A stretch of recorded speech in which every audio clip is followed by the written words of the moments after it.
இனிமையான வாழ்த்துக்களையும் தெரிவித்துக் கொள்கிறேன். இன்றைய நிகழ்வுகள் அனைத்தையும் நம் குருமகான் வேதாத்ரி மகர்ஷி அவர்களே முன்னின்று நடத்தி தருவாராக.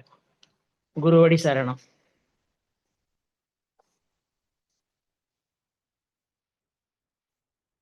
வாழ வேண்டும் என்றெண்ணி மனிதனாக வருந்ததில்லை, எனினும் நாம் பிறந்து விட்டோம்.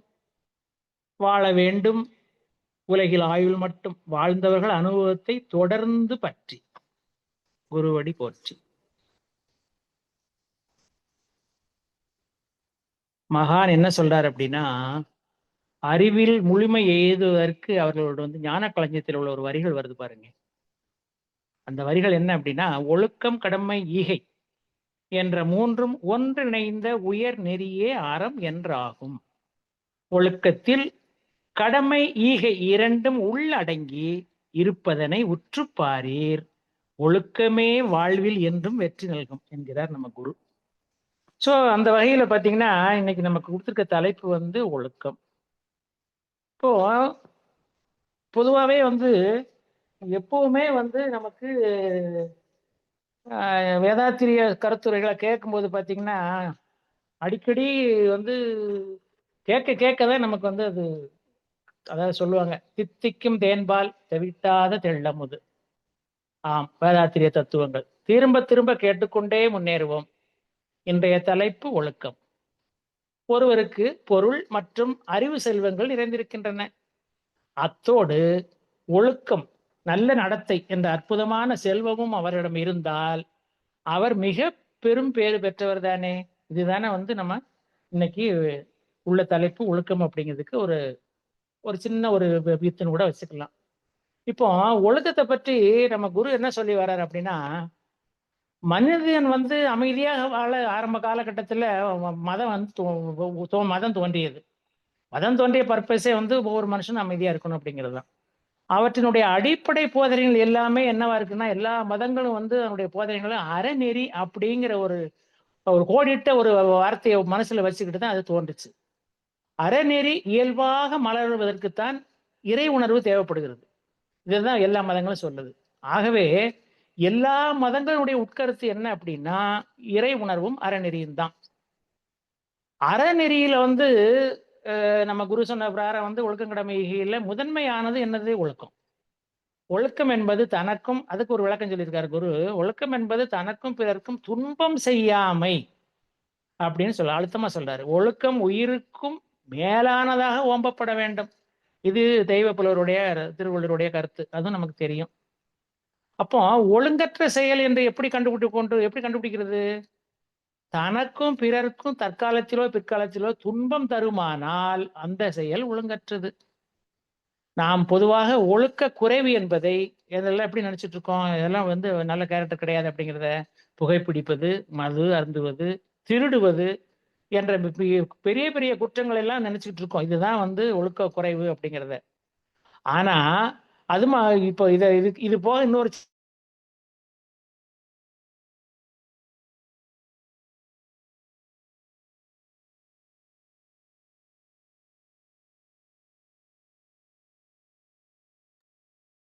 ஐயா வாழ்க வளமுடன் ஐயா. உங்க வாய்ஸ் கேட்கலங்க ஐயா.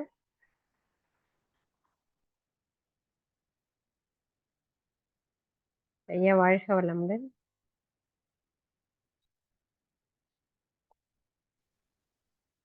அம்மா கேக்குதா? இப்ப கேக்குதுங்க. வாழ்க வளமுடன்மா. அதாவது அந்த புகைப்பிடிக்கிறது, மது அருந்துறது, திருடுவதெல்லாம் பெரிய குற்றங்களை நினைச்சிட்டு இருக்கோம்.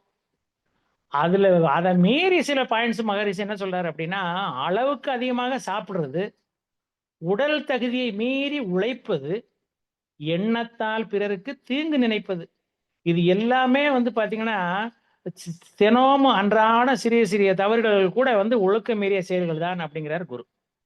ஆக சிறு சிறு தவறுகளோ பின்னர் பெருந்துன்பமாக முளைக்கின்றன. ஆரம்பத்துல அப்போ முளையிலேயே கிள்ளணும் அப்படிங்கிறது தான்.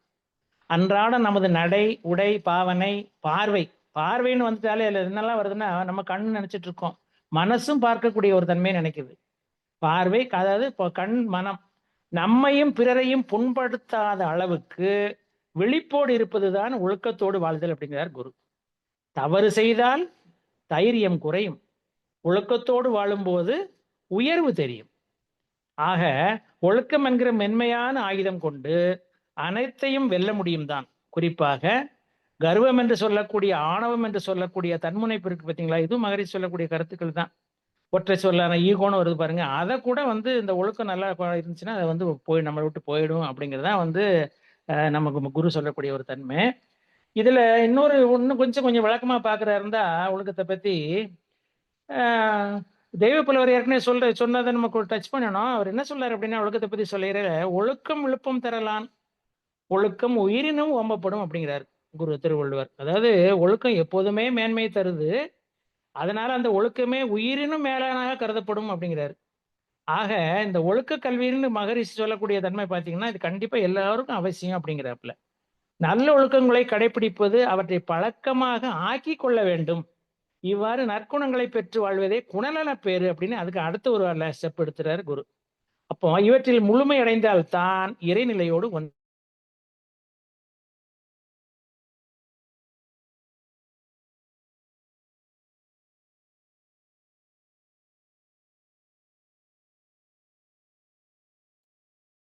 ஐயா வாழ்க வளமுடன் ஐயா. அம்மா போய் வருது. சமாளிச்சுக்கோங்க, மன்னிச்சுக்கோங்க. வாழ்க வளமுடன். சரிங்க. ஆமா. அதாவது அப்போ நீ கொஞ்சம் ஃபாலோ பண்ணிட்டே இருங்கப்பா. அப்போ நான் திருப்பி ஜாயின் பண்ணிடுறேன். நெட்டு போயிட்டு வருது. அப்போ இப்போ மகான் என்ன சொல்லி வர்றாரு அப்படின்னா, நமக்கு இப்போ வாழ்வின் நோக்கம் என்ன, மொழிவை பேரை தெரிஞ்சுக்கணும், அடையணும் அப்படிங்கிறது தானே. அப்போ இப்போ நமக்கு இந்த 2 விஷயங்கள் இருக்கு இல்லையா, அதாவது குணநல பேருக்கு முன்னாடி ஒழுக்க கல்வின்னு ஒன்று வருது பார்த்தீங்களா. அப்போ அதை அதுல நம்ம முழுமை அடைந்தால்தான் இறைநிலையோடு ஒன்ற முடியும், அறிவின் மொழிவை பெற முடியும், சமுதாயத்துக்கு தொண்டு செய்ய முடியுங்கிறார். இதையே மகான் விவேகானந்தர் என்ன சொல்றாரு அப்படின்னா, மனிதனில் உள்ளுரையும் தெய்வீகத்தை வெளிக்கொணர்வது கல்வி அப்படிங்கிறாரு விவேகானந்தர். அதாவது education is the manifestation of perfection already present in man. ஆக அத்தகைய கல்வி வேணும் அப்படிங்கிறத, அப்படிப்பட்ட வாழ்க்கை கல்வியை தருவதுதான் நம்ம மனவளக்கலை. இதை நம்ம கண்டிப்பா அதை இப்ப நமக்கு அடிப்படை பயிற்சி படிச்சு சேர்ந்து படிச்சுட்டு இருக்கோம், நிறைய எல்லாம் முடிச்சிட்டோம். அது முடிச்சாலும் கூட அடுத்தாப்புல என்னுடைய விளக்கங்கள் தெரிஞ்சுக்கிறதா இருந்தா முழுக்க இப்ப இது வரைக்கும் நம்ம அடிப்படை பயிற்சியில என்ன ஒரு பயிற்சிகள் கத்துருக்கோமோ, உடற்பயிற்சியில இருந்து 3 தவத்தை ஒழுங்கா செய்யணும் அப்படிங்கிறது தான்.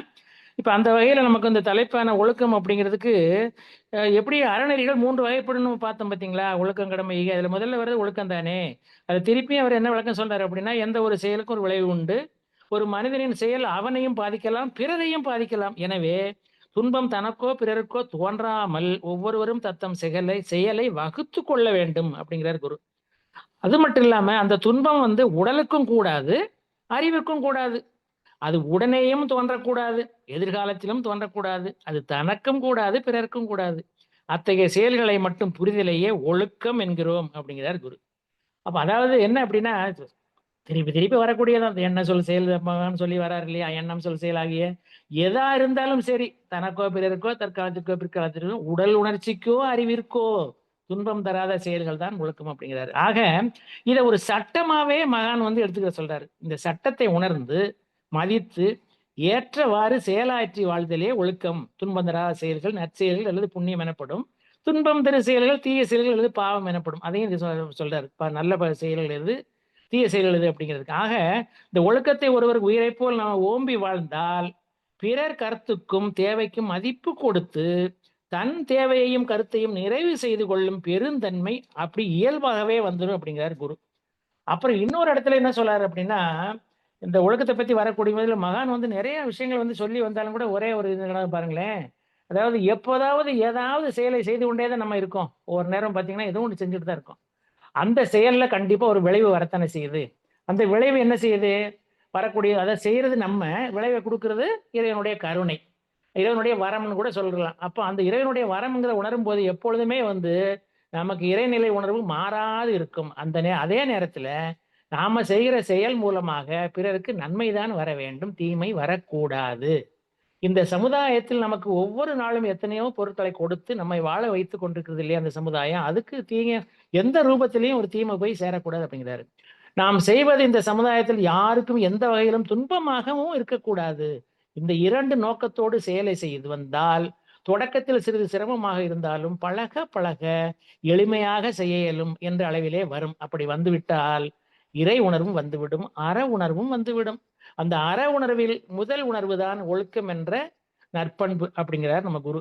அதே மாதிரி இப்ப நமக்கு பார்த்தீங்கன்னா, நம்ம மனவளக்கலை வந்து ஆன்மீக கல்வி தானே அப்படின்னு மாதிரி சொல்றாங்க.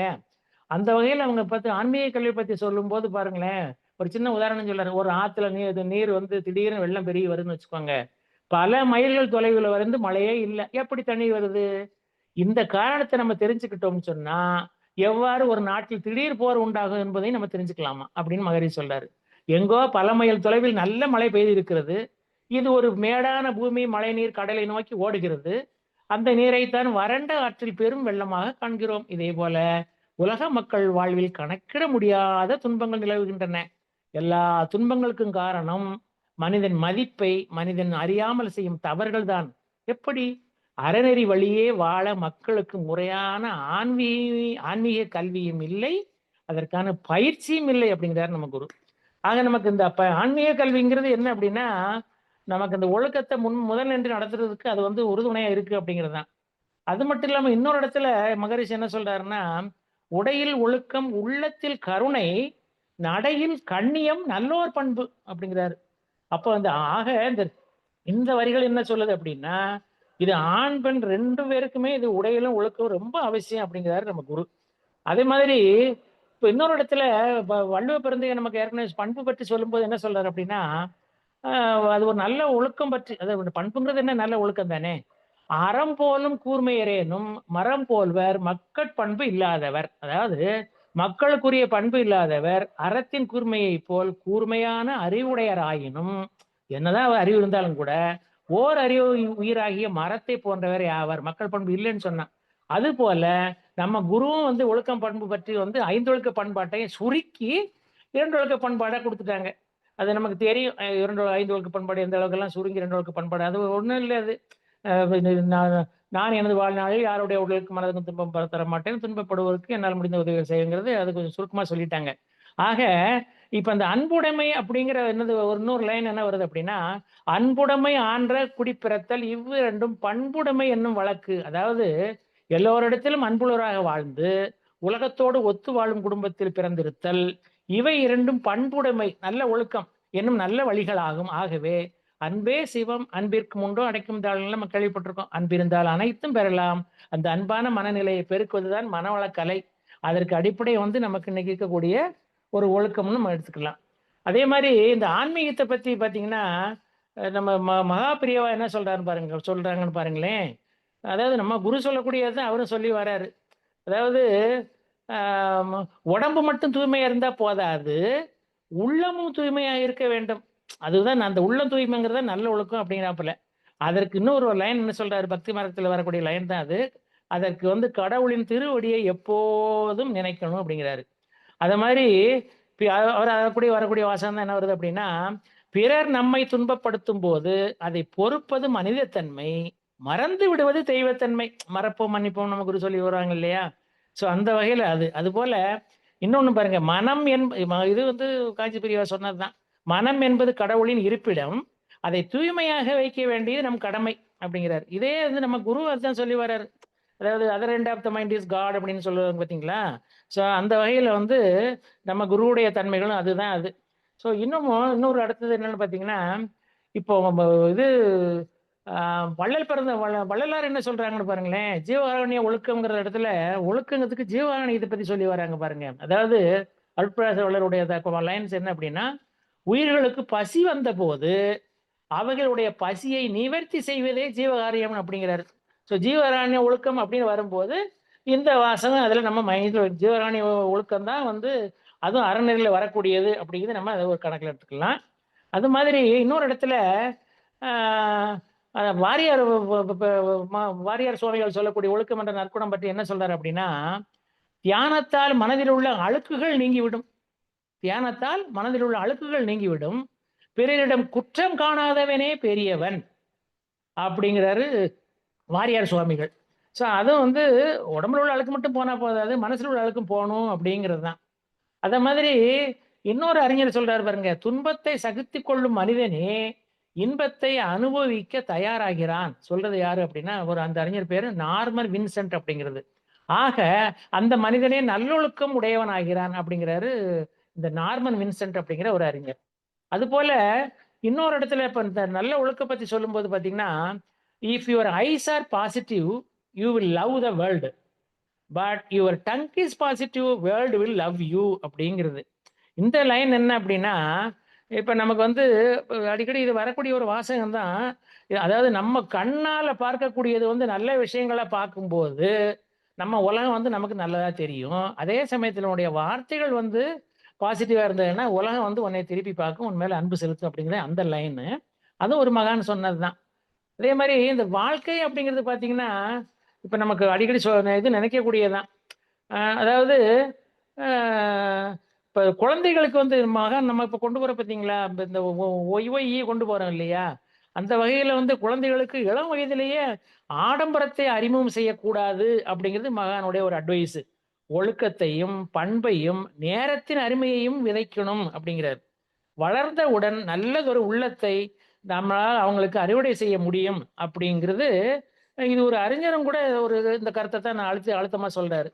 குழந்தைகளுக்கு வந்து இது கண்டிப்பா அவங்களுக்கு நல்லபடியா அத கொண்டு போணும் அப்படிங்கிறது. அதே மாரி இப்ப இந்த நம்ம மாணவ பருவம்னு சொல்லும்போது ஸ்டூடண்ட் அப்படின்னு ஒண்ணு இருக்கு பார்த்தீங்களா? இதுக்கு விரிவாக்கம் எத்தன பேருக்கு தெரியுங்கிறது தெரியும்.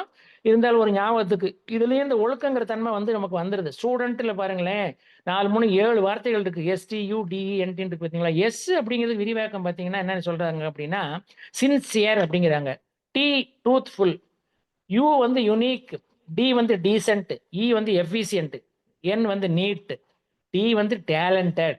இவை எல்லாருமே எல்லா விஷயங்களும் பார்த்தீங்கன்னா, அனைத்தையுமே நல்ல ஒழுக்கத்திற்கு குடுக்கக்கூடிய ஒரு விளக்கம் தான் இந்த ஸ்டூடண்ட் அப்படிங்கிறது. அப்போ ஸ்டூடண்ட்களுக்கு நம்ம பயிற்சிகள கொண்டு போது, அவங்க தானே வருங்கால விருட்சம். அந்த விருட்சத்துக்கு நம்ம நல்லபடியா நம்முடைய மனவளக்கலை கொண்டு போறோம்னு சொன்னா, அது ஒரு மகான் கண்ட கனவான உலக அமைதி கண்டிப்பா நிறைவேறும் அப்படிங்கிறது. அந்த மாதிரி இந்த இன்னொன்னு பாருங்க, ஒரு இடத்துல ஒரு கவிஞரோட வரி. அதாவது, "அன்பு, நன்றி, கருணை கொண்டவன் மனித வடிவில் தெய்வம்." இந்த லைன் நமக்கு தெரியும். இது வந்து ஒரு கவிஞருடைய கவிதை. அப்போ இந்த அன்பு, நன்றி, கருணை இந்த 3மே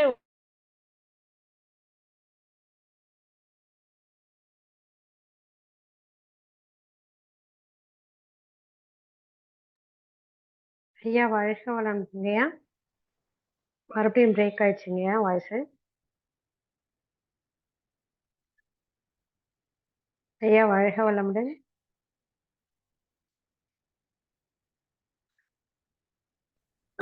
வாழ்க வளமுடன் குந்தவை அம்மா. வாழ்க ஐயா இப்பதான் உள்ள வராங்க. அம்மா நான் வாழ்க unmute வளமுடன். பண்ணிக்கிறேன். சாரி, இன்னைக்கு நிறைய டிஸ்டர்பன்ஸ் சரிங்கய்யா, இருக்குப்பா. பரவாயில்லையா, ஆ. பரவாயில்ல. சரி. இப்போ தொடருங்க. அது மாதிரி இந்த அன்பு, நன்றி, கருணை உள்ள அப்படிங்கிறது வரும்போது பார்த்தீங்கன்னா, அது எல்லாமே ஒழுக்கத்தினுடைய தன்மைகளுக்கு தான் அப்படிங்கிறது. இன்னொரு இடத்துல ஒரு அறிஞர் சொல்லக்கூடியது பாருங்களேன், "முயல்பவனுக்கு தட்டிக் கொடு, இயலாதவனுக்கு விட்டுக் கொடு, கேட்பவனுக்கு சொல்லிக் கொடு, வாழ்வில் விழுந்தவனை தூக்கி விடு." இப்ப இது எல்லாமே பார்த்தீங்கன்னா, அந்த ஒழுக்கமுள்ள மனிதனுடைய ரத்தத்தில் ஊறினவர்களாகத்தான் இருக்க முடியும் அப்படிங்கிறது, இது ஒரு அறிஞருடைய ஒரு கூற்று. ஒழுக்கத்துக்கு என்னெல்லாம் நமக்கு அடிப்படையா அமையுது அப்படிங்கிறதுக்கான ஒரு வார்த்தைகள் இது. அது மாதிரி இன்னொரு என்ன பார்த்தீங்கன்னா, இந்த ஒழுக்கத்தினுடைய தன்மைகள் வரும்போது, கடவுளை வேண்டினால்தான் ஆண் குழந்தை பிறக்கும். இங்க பார்த்தீங்கன்னா, இந்த குழந்தை தன்மையுடைய என்ன ஆணா, பெண்ணா அப்படிங்கிறதுக்கு இன்னொரு அறிஞர் சொல்லக்கூடிய ஒரு தன்மை. கடவுளை வேண்டினால்தான் ஆண் குழந்தை பிறக்கும். ஆனால், கடவுளே வேண்டும் என்றால் தான் பெண் குழந்தை பிறக்கும். இங்கு பெண்மைக்கு எவ்வளவு முக்கியத்துவம் பாருங்க, சிறப்பு பாருங்களேன். நம் குருமகான் கூட என்ன சொல்றாரு பெண்ணின் பெருமையை பத்தி, மனைவிக்கு சிறப்பு சேர்க்க ஆகஸ்ட் 30 அருள்நிலையின் ஜெயந்தி விழா வந்து கொடுத்திருக்காங்க பார்த்தீங்களா? அத நம்ம வந்து பார்த்தீங்கன்னா, நம்ம மகான் வந்து எப்படி பெண்ணுக்கு பெருமை சேர்க்கிறாங்க அப்படிங்கிறத நம்ம அப்படி எடுத்துக்கலாம். அதே மாரி மகான் புத்தர் வந்து ஒரு இடத்துல என்ன சொல்றாரு அப்படின்னா, "எளிமை, மன கட்டுப்பாடோடு நடப்பவரே பண்பானவர்." இந்த பண்புக்கு அதாவது பண்பானவர், ஒழுக்கம் நிறைந்தவர் என்று நம்ம வந்து யார் சொல்றா? புத்தர் சொல்றாரு. என்ன சொல்றாரு பாருங்களேன். எளிமை, மனக்கட்டுப்பாடும் நடப்பவரே ஒழுக்கம் நிறைந்தவர் அப்படிங்கிறாரு. அதே போல இன்னொரு இடத்துல அவர் என்ன சொல்றாருன்னா, "அடக்கம் இல்லாமல் 100 ஆண்டு வாழ்வதை விட, ஒழுக்கமுடன் 1 நாள் வாழ்வது சிறப்பு." அப்படின்னு சொல்றாரு மகான் புத்தர். அது இப்ப நம்ம வந்து அடுத்தாப்புல இன்னும் சில கருத்துக்கள் நம்ம இத பார்க்கலாம். ஒழுக்கத்த பத்தி வரக்கூடிய தன்மைகள் தான் இது. அதாவது இப்ப நமக்கு மகான் என்ன சொல்லி வர்றாரு பாருங்களேன். இப்போ தேவை, பழக்கம், சூழ்நிலை இதெல்லாம் நமக்கு வந்து தெரியும். இதெல்லாம் அடிப்படையிலே ஒழுக்கத்துல வரக்கூடிய தன்மைகள் தான். தேவை, பழக்கம், சூழ்நிலை இவற்றின் உந்துதலால் தன்னை மறந்து புலன் வழி நின்று வாழும் மயக்க நிலையிலிருந்து விடுபட்டு அறிவின் தெளிவோடு வாழ்வின் பயன் உணர்ந்து புலன்களை கருவிகளாக கொண்டு விழிப்பு நிலையில் வாழும்போது அந்த அளவுக்கு நமக்கு வந்து ஒரு வாழ்க்கையில ஒரு இன்பம் பேர் பெற்றிருக்கும் அப்படிங்கிறார் மகரிஷி. மெய்யுணர் தவத்தால் ஆன்மலயம் அறிவின் விழிப்பு விளைவை கணித்து திட்டமிட்டு செயல்புரியும் பெருங்கணக்கு இவை நமக்கு நாளுக்கு நாள் இயல்பாக ஓங்கிதான் வருகிறது. ஏன்னா மனவள கோவில்கள் வந்தாச்சு. அப்போ இந்த உயர்வான அன்பு பேற்றினை கொண்டு நாம் சிறப்பாகவும் வளமுடனும் வாழ வேண்டும். வாழும் மக்களுக்கும் வருங்கால உலகுக்கும் நாம் வாழ்க்கை வழிகாட்டிகளாக விளங்க வேண்டும் அப்படிங்கிறாரு. அப்போ இத்தகைய பொறுப்புகள் நமக்கு இருக்கத்தானே செய்யுது. இந்த பொறுப்புகளை நம்ம கடமையாக கொண்டு கண்டிப்பா செயலாற்றணும் அப்படிங்கிறது. அது மாதிரி பொருள் வளம், ஒழுக்கம், இறை உணர்வு மறவாத மனநிலை அப்படி வேணுங்கிறாரு குரு. அதாவது 3 சொல்றாரு முக்கியமா. பொருள் வளம், ஒழுக்கம், இறை உணர்வு மறவாத மனநிலை, தொண்டு என்ற 4வது சேர்த்துக்கிறார். தொண்டு என்ற 4 பண்புகளும் மனிதன் வாழ்வின் உயர்வுக்கு இன்றியமையாத தேவைகள் அப்படிங்கிறாரு. மயக்கமுற்ற உலகில் பலதரப்பட்ட மக்களுடன் ஒட்டி உறவு பூண்டு நாம் கடமையாற்றி கொண்டுதானே வாழ்கிறோம். அதனால் இந்த 4 பண்புகளையும் காப்பது மிக கடினம் என்றாலும் நாம் மதிப்புமிக்க நற்பண்புகளை காத்தே ஆக வேண்டும். அதுல ஒண்ணு வரக்கூடியதான் ஒழுக்கம் அப்படிங்கிறது. அதனால நமது தலையாய கடமை என்ன அப்படின்னா, அது ஒரு வரி சொல்லி வர்றாரு பாருங்க. வரவுக்கு உட்பட்டு செலவை வரையறுத்து வாழ்வதிலும் தேவையின் அவசியம் உணர்ந்து பொருள் பற்று துய்ப்பதிலும் மிகவும் விழிப்போடு இருக்க வேண்டும் அப்படிங்கிறாரு. அதுவும் வந்து ஒரு ஒழுக்கத்தினுடைய தன்மை தான் அப்படிங்கிறாரு. அத மாதிரி இப்போ இன்னொரு விஷயம் என்ன சொல்றாரு அப்படின்னா, நல்ல ஒழுக்கம் பற்றி சொல்லக்கூடிய ஒரு தன்மையில மகான் தந்துள்ள இப்ப ஒரு மனவளக்கலையில வரக்கூடிய வாசகம் தான் இது. பெற்ற உதவிக்கு நன்றி சொல்லும் பழக்கமும் செய்த தவறுக்கு மன்னிப்பு கேட்கும் பக்குவமும் உள்ளவர்கள் எல்லோருடைய இதயத்திலும் நிரந்தரமாக குடியிருப்பார்கள். அத்தகைய பக்குவத்தை கொடுப்பதுதான் நம் மகான் தந்துள்ள மனவளக்கலை.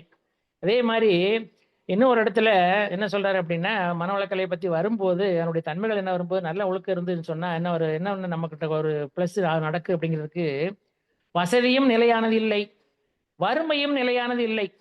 நாம் ஒருவரோடு நல்ல ஒழுக்கத்தோடு பழகும் பழக்கம்தான் என்றென்றும் நிலையானது. அதற்கு மனவளக்கலை பயில்வோம், நம் பெருங்குணங்களை பெற்று உயர் நட்பு அடைவோம் அப்படிங்கிறாரு.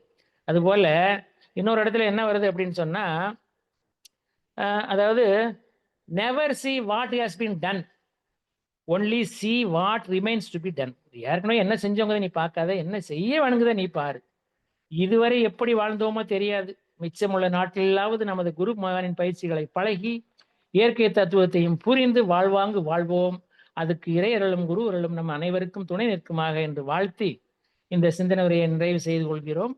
வாய்ப்பளித்த ஸ்கை டிஜிட்டல் சொல்யூஷன்ஸ் பொறுப்பாளர்கள் மற்றும் இதுவரை செவிமடுத்த அனைவருக்கும் மனமார்ந்த நன்றிகளை தெரிவித்து நிறைவு செய்கிறோம். வாழ்க வளமுடன், வாழ்க வளமுடன், வாழ்க வளமுடன். மிக்க நன்றிகள் அம்மா. வாழ்க வளமுடன். வாழ்க வளமுடன் ஐயா. மிக்க நன்றிகள் ஐயா. மிகவும் நல்ல நல்ல கருத்துக்கள். மகரிஷியின் பார்வையில் இந்த ஒழுக்கத்தை பற்றி யாருக்கும் துன்பம் தராத செயல்களே ஒழுக்கம். முதலில் மகரிஷி கூறியது, பின்னர் திருவள்ளுவருக்குரிய கருத்துக்கள். இப்போ நிறைய விஷயங்கள் தெரிந்து கொண்டோம் ஐயா. மிகவும் சிறப்பான சிந்தனை உரையாகும். இன்றைக்கு மிகச்சிறந்த முறையில் சிந்தனை உரை வழங்கிய பேராசிரியர் வாழ்த்துவோம். நமக்கு மிகச்சிறந்த முறையில் சிந்தனை விளக்கம் அளித்த ஐயா சந்திரன் ஐயா அவர்களும் அவர் தம் அன்பு குடும்பமும் அருட்பேராற்றல் கருணையினால் உடல்நலம், நீளாயுள், நிறை செல்வம், உயர்ப்புகழ், மெய்ஞானம் ஓங்கி வாழ்க வளமுடன், வாழ்க வளமுடன். நன்றிகளம்மா. வாழ்க வளமுடன். இந்த நெட் இஷ்யூஸ் நிறைய இருக்கு இங்க. சரிங்க நல்லா இருந்தது. எப்படியோ குரு இன்னைக்கு சமாளிச்சு விட்டார் நம்மள. வாழ்க வளமுடன். வாழ்த்துக்கள்மா. நன்றி. வாழ்க வளமுடன். நன்றிகளே. வாழ்க வளமுடன். ஸ்கை ஆன்லைன் மெடிடேஷன் தினசரி நிகழ்வு